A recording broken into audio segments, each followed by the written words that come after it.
Hello everyone. सो glow लड़की के इस चैनल पर आपका फिर से वेलकम है। तो आज का टॉपिक है सेल्फ कॉन्फिडेंस। सेल्फ कॉन्फिडेंस की बात करूं तो सेल्फ कॉन्फिडेंस लो तब होता है जब हम किसी चीज़ में न्यू होते हैं।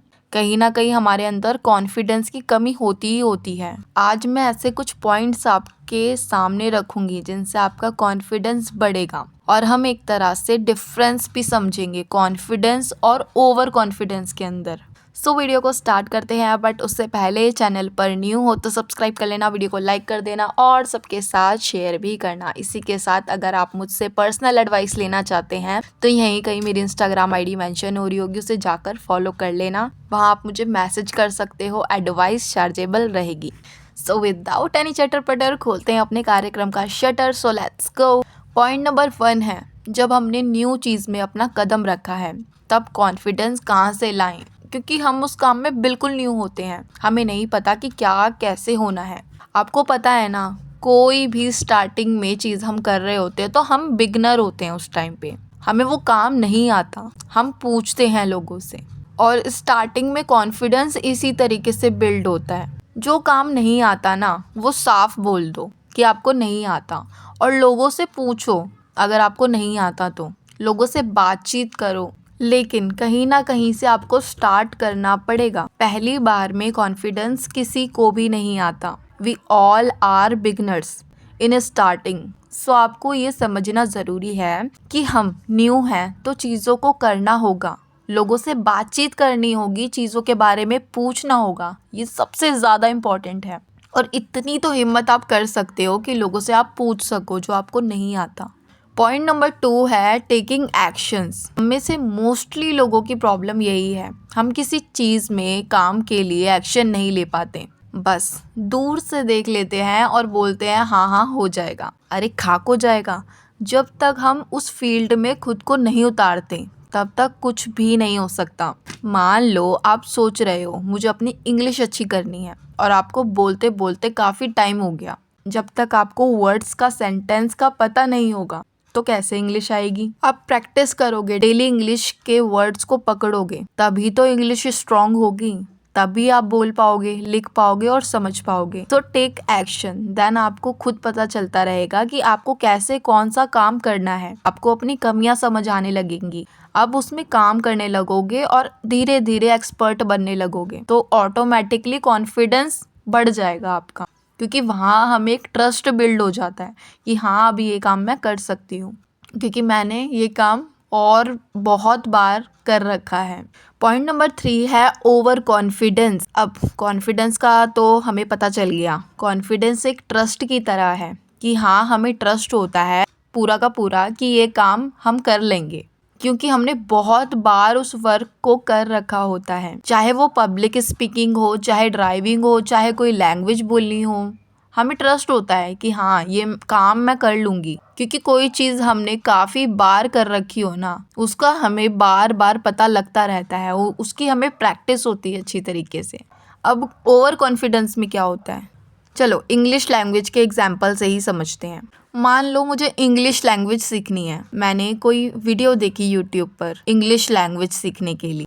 अब मैंने 2-4 वीडियोस देखी और उस वीडियो में ये बताया गया था कि इंग्लिश जस्ट अ लैंग्वेज, कोई बड़ी बात नहीं है, जैसे हिंदी है वैसे ही इंग्लिश है, बस प्रैक्टिस करने से वो धीरे धीरे आ जाएगी। और मैंने उसे हल्के में ले लिया, मैं बस मोटिवेट हो गई उस वीडियो को देखकर कि हाँ हो जाएगा, मैं प्रैक्टिस कर लूँगी, हो जाएगा। अब क्या हो रहा है यहाँ पे, मैं एक्शन नहीं ले रही हूँ, मैं बस बोल रही हूँ, मैं बस मोटिवेट हो रही हूँ कि हो जाएगा हो जाएगा। नहीं होगा, लेकिन वो जब तक मैं उसमें अच्छे से उतरूँगी नहीं, डेली इंग्लिश की प्रैक्टिस नहीं करूँगी, तब तक कैसे हो जाएगा, नहीं हो सकता। क्योंकि फिर मैं टूटी फूटी लैंग्वेज बोलूँगी और बस ओवर कॉन्फिडेंस में रहूँगी कि हो जाएगा हो जाएगा। सो यहाँ कॉन्फिडेंस और ओवर कॉन्फिडेंस में फ़र्क समझना काफ़ी ज़्यादा ज़रूरी है। हम एक्शन नहीं ले रहे हैं सही से और हम उस चीज़ में ओवर होकर कह रहे हैं कि अरे ये तो मेरे बाएं हाथ का खेल है, कर लूँगी, तो इसी को कहते हैं ओवर कॉन्फिडेंस। पॉइंट नंबर 4 है, अब आती है बारी कि कॉन्फिडेंस तो हमें पता चल गया, ओवर कॉन्फिडेंस भी पता चल गया। अब पता करना है कि कॉन्फिडेंस को बूस्ट कैसे करें। काफ़ी बार ना हम कॉन्फिडेंट तो होते हैं लेकिन चीज़ों को लेकर श्योर नहीं होते।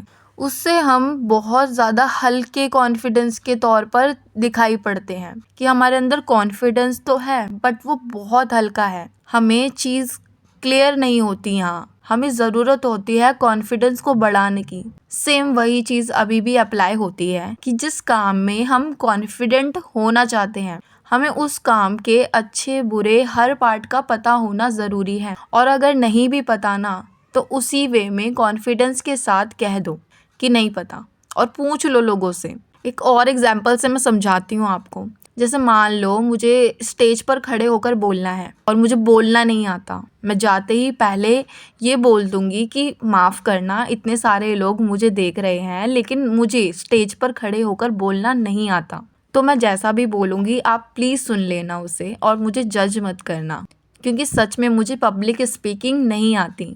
अब ऐसे में क्या होगा कि जिन भी लोगों के सामने आप बैठे होंगे, जिन भी लोगों के सामने आप बोल रहे होंगे, उनकी एक्सपेक्टेशन आपसे कम हो जाएंगी। वो आपको जज नहीं करेंगे और आपका कॉन्फिडेंस बढ़ाने के लिए आपको बोलेंगे कि यू कैन डू इट। तो यहाँ हुआ क्या, एक तो आपने सच बोला कि आपको नहीं आता, साफ बोल दिया। दूसरा, आप लोगों की नज़र में सही हो गए कि हाँ आपको ये काम आता नहीं था, तो आपने सच कहा, झूठ नहीं कहा, ओवर नहीं हुए। तो जब आप अगली बार दोबारा से जाओगे पब्लिकली स्पीच देने तो वहाँ क्या होगा, वहाँ वो ऑटोमेटिकली आपके अंदर एक कॉन्फिडेंस होगा। लेकिन आप फिर से कहना यही कि आपको ज़्यादा बोलना नहीं आता, फिर भी आप ट्राई करोगे, फिर से वही होगा, लोगों की एक्सपेक्टेशंस आपसे कम रहेगी और आप में एक और दोबारा से कॉन्फिडेंस ऐड होता जाएगा। कभी भी अगर आपको पता भी है ना चीज़ का तो ऐसे ही बोलो। कभी भी ऐसा हो ना कि आपको अपना कॉन्फिडेंस बूस्ट करना है, अगर आपको कुछ आता भी है ना, ठीक है, ढंग से भी आता है, तो बस पहले यही चीज़ बोलना कि आपको वो चीज़ है ना एक लिमिट से आती है, प्रॉपर नहीं आती। उससे क्या होगा, लोगों की एक्सपेक्टेशन आपसे थोड़ी सी कम हो जाएगी। और अगर आपको नहीं भी आती होगी ना वो चीज़, आप कुछ नया सीखोगे उससे। ये बोलने के बाद क्या पता आपको कुछ नया सीखने को मिल जाए ये बोलने के बाद।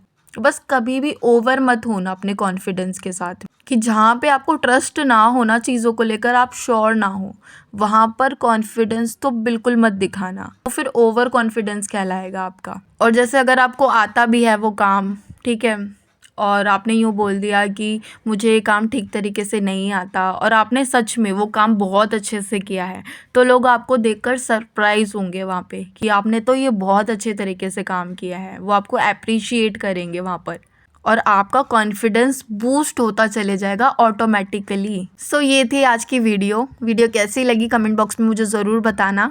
इसी के साथ हम मिलेंगे हमारी नेक्स्ट वीडियो में, तब तक के लिए stay healthy, stay safe. Thanks for watching.